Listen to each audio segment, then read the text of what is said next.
38 years पहले एक ऐसी जगह जिसका नाम पूरी दुनिया और वन पीस की हिस्ट्री से मिटा दिया गया, सबसे मिस्टीरियस और ब्लडीएस्ट वार थी गॉड वैली इंसिडेंट। ये वो दिन था जब सबसे बड़े पायरेट्स और मरीन्स एक दूसरे के खिलाफ नहीं, एक दूसरे के साथ लड़े थे। रॉजर ने गार्प के साथ मिलकर रॉक्सी सीबैक को हराया, ऐसा हमें सेंगोकू ने बताया था। ये अभी टोटली कंफर्म न्यूज नहीं है, लेकिन जब तक गॉड वैली टोटली रिवील नहीं हुआ था, जब तक हमें इस चीज को मानना पड़ेगा। आज हम बात करने वाले हैं सेरा के सबसे पावरफुल मॉन्स्टर्स की, वो 10 कैरेक्टर जिसने गॉड वैली को एक लिविंग हेल बना दिया था। From the future Yonko to legends, it is from history. तो let's start this video without wasting any more time. तो हम 10th प्लेस पे रखते हैं कैप्टन जॉन को, एक रॉक्स पायरेट जिसका नाम ग्रीडा लूट से जुड़ा हुआ है। वेल हमें कैप्टन जॉन के बारे में इतनी जानकारी नहीं है, मैंने तभी से 10th प्लेस पे रखा है। लेकिन एज अ रॉक्स पायरेट हम बोल सकते हैं वो टोटली वीक तो नहीं था, और वो गॉड वैली इंसिडेंट में भी था, लेकिन वो बहुत ज्यादा ग्रीडी था और इसी वजह से ही वो अपने क्रूमेट्स के हाथों ही मारा जाता है। और अब हम लिस्ट के 9th प्लेस पे चलते हैं। तो 9th प्लेस पे है गुनको, जो एक बहुत बड़ा मेजर रोल प्ले करती है। इवन वो एक ईमो की वेसल भी है, but currently in God Valley गुनको ईमो के पोजीशन में नहीं है। एंड इसी वजह से मैंने गुनको को 9th रैंक पे रखा है, क्योंकि वो स्ट्रॉन्ग है, लेकिन वो इतनी स्ट्रॉन्ग नहीं कि वो रॉजर गार पर रॉक्स जैसे लोगों को हरा सके। एंड रिसेंट चैप्टर्स में हमें ये भी कंफर्म नहीं हुआ कि गॉड वैली में गुनको के पास कोई डबल फ्रूट हो भी सकता है, और अगर उसके पास डबल फ्रूट हुआ करंटली तो वो one of the strong candidate बन जाती है गॉड वैली की। और अब हम चलते हैं लिस्ट के 8th प्लेस पे। तो हम 8th प्लेस पे रखते हैं शेफर्ड सॉमर्स को। सॉमर्स जैसे हमने चैप्टर 1161 में भी देखा था, लेकिन वो रेली के हाथों वन शॉट हो जाता है वहाँ पे। लेकिन हम ये चीज नहीं भूल सकते कि गॉड्स नाइट इमॉर्टल हैं, और उनकी रीजनरेटिव एबिलिटी भी बहुत ज्यादा फास्ट है। एंड उसका थॉर्न टाइप डेविल फ्रूट जो उसे बहुत सारे एडवांटेज देता है फाइट्स में। वो रेली कार प्रोजेक्ट जैसे लोगों को तो नहीं हरा पाएगा, लेकिन अगर उसकी फाइट थोड़े लोअर लेवल के लोगों से होती है जैसे कैप्टन जॉन, तो वो उन्हें इजीली हरा सकता है। और अगर लोकी के फ्लैशबैक से पहले आपको याद हो तो कुनको ने रोक, ओसाप, नामी, इवन जिम्बे तक को वन शॉट कर दिया था। तो हम यहाँ से देख सकते हैं कि सॉमर्स कितना पावरफुल हो सकता है उनको से। एंड अब लिस्ट के 7th नंबर पे चलते हैं। तो मैं यहाँ पे रखूंगा फिगार्लैंड गार्लिंग को,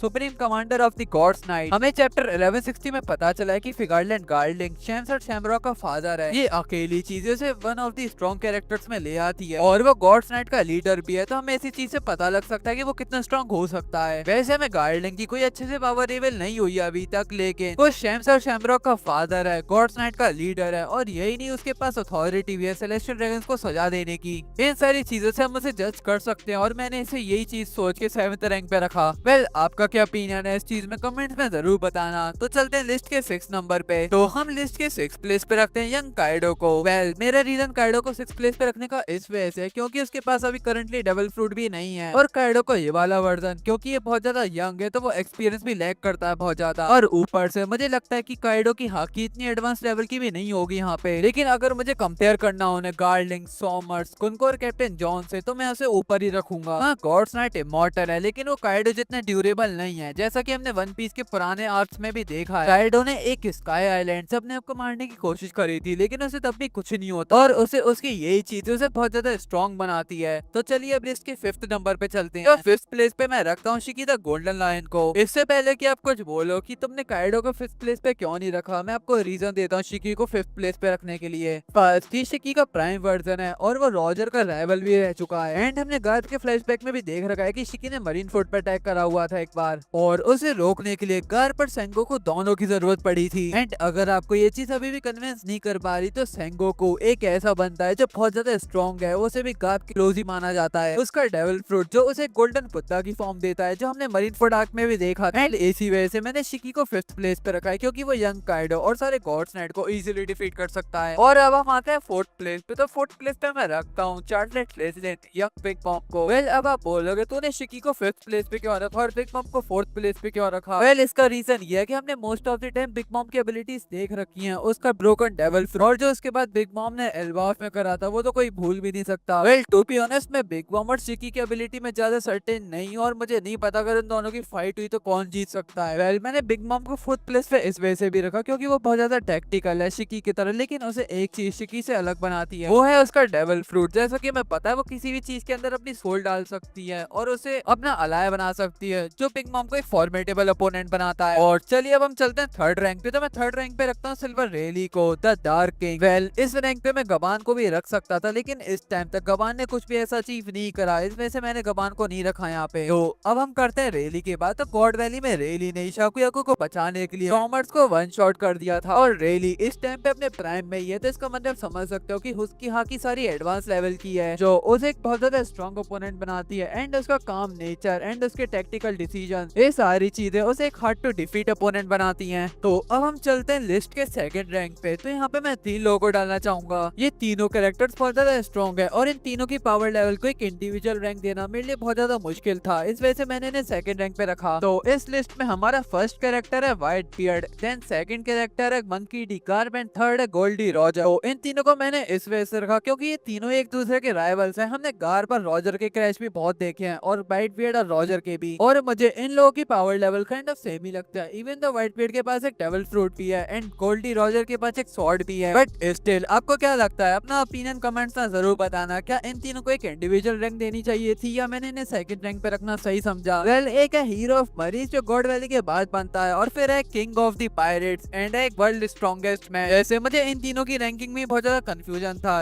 वेल, जो भी हो, चलते हैं लिस्ट के फर्स्ट रैंक पे। तो मैं फर्स्ट रैंक पे रखने वाला हूँ रॉक्सटी, सीबैक और ईमू को। वेल, मैं ये वाली वीडियो चैप्टर 1162 के स्पॉयलर्स के बाद बना रहा हूँ, जिससे मुझे पता चला है कि ईमू भी गॉड वैली में आती है और इन दोनों का क्लैश बहुत ज्यादा खतरनाक होने वाला होगा। और अगर ईमू गॉड वैली में नहीं आई होती तो मैं फर्स्ट रैंक पे रॉजर और सीबैक को रखने वाला था। वेल, अब जो भी हो, अब हम बात करते हैं रॉक्स और ईमू की। अब हम ईमू की बात करें तो वो वन पीस वर्ल्ड का रूलर है। वो वर्ल्ड गवर्नमेंट को रूल करता है और जो भी उसकी बात नहीं मानता वो उसे वाइप आउट कर देता है, जैसा कि हमने बहुत सारे आइलैंड्स के संग होते हुए देखा है और गॉड वैली के संग भी यही होने वाला है। एंड स्पेकुलेशंस ये भी है कि ईमू बहुत सालों से जिंदा है, वो इमॉर्टल है एक तरीके से, लाइक मोर देन 800 ईयर्स। और हमें ये भी पता चला है कि गॉड्स नाइट भी इमॉर्टल है एंड गोरो से भी, एंड ये इमॉर्टलिटी भी ईमू ही प्रोवाइड करती है उन्हें। एंड हमने एल्बाफ के रिसेंट चैप्टर्स में भी देखा है कि उसके पास कोई डेमोनिक एबिलिटीज भी है, एबिलिटीज को यूज करके वो डोरियल ब्रोगी को भी कंट्रोल कर लेती है और वो अपना गुनको को वैसल बना लेती है। वैसे हमें चैप्टर 1162 के स्पॉयलर्स में ये भी पता चला है कि गुनको से पहले उसका वैसल सैटर्न था। हाँ, वही वैसल जैसे ईमू ने बाद में मार दिया था एल्बाफ आर्क से पहले। वेल, इससे हमें ये तो पता चल जाता है कि रॉक्स के लिए ईमू से फाइट करना बहुत ज्यादा मुश्किल होने वाला है, और मे भी रॉक्स की डेथ का रीजन भी ईमो ही हो। और अब मैं आपको बताने वाला हूँ कि मैंने रॉक्स को फर्स्ट रैंक पे क्यों चूज करा। जैसा कि मैं पता है कि रेबरी में रॉक्स ने एक एडमिरल को हरा दिया था और वो एडमिरल इवेंचुअली मर भी जाता है। उसके बाद वो ईमू से वो उसके फ्लावर चैम्बर में मिलने भी जाता है और उसे वो थ्रेटन भी करता है वहाँ पे, और उसके बाद उसके हरर से भी मल्टीपल क्लैशेस होते हैं। और उसका क्रू सबसे ज्यादा स्ट्रॉन्ग क्रू माना जाता है वन पीस के वर्ल्ड में। उसके क्रू में 3 यॉन को भी थे पहले। Whitebeard strongest man in the world का टाइटल होल्ड करता था, और फिर Big Mom and then Kaido king of the beast, जिसे व्हाइट बियर्ड के बाद स्ट्रॉन्गेस्ट मैन माना जाता था। और अगर ये सारे लोग रॉक्स के अंडर काम करते थे तो आप समझ सकते हो कि रॉक्स कितना स्ट्रॉन्ग होगा। और ऊपर से हमें ये भी पता चला है कि रॉक्स डेवी क्लैन का डिसेंडेंट है। हाँ, मुझे पता है रॉक्स ईमो के क्लोज नहीं है, लेकिन वो व्हाइट बियर्ड कार्प और रॉजर से बहुत ऊपर है पावर लेवल। मैंने ये रैंकिंग थोड़ी रिसर्च करके और अपने पर्सनल पर्सपेक्टिव से भी दी थी। अगर आपको लगता है गलत बोला तो अपने ओपिनियन कमेंट्स में जरूर बताना, और अगर आप मेरी रैंकिंग से अग्री करते हो तो इस वीडियो को एक लाइक देना और सब्सक्राइब करना बिल्कुल भी मत भूलना। मिलते हैं आपसे अगली वीडियो में, तब तक के लिए बाय बाय।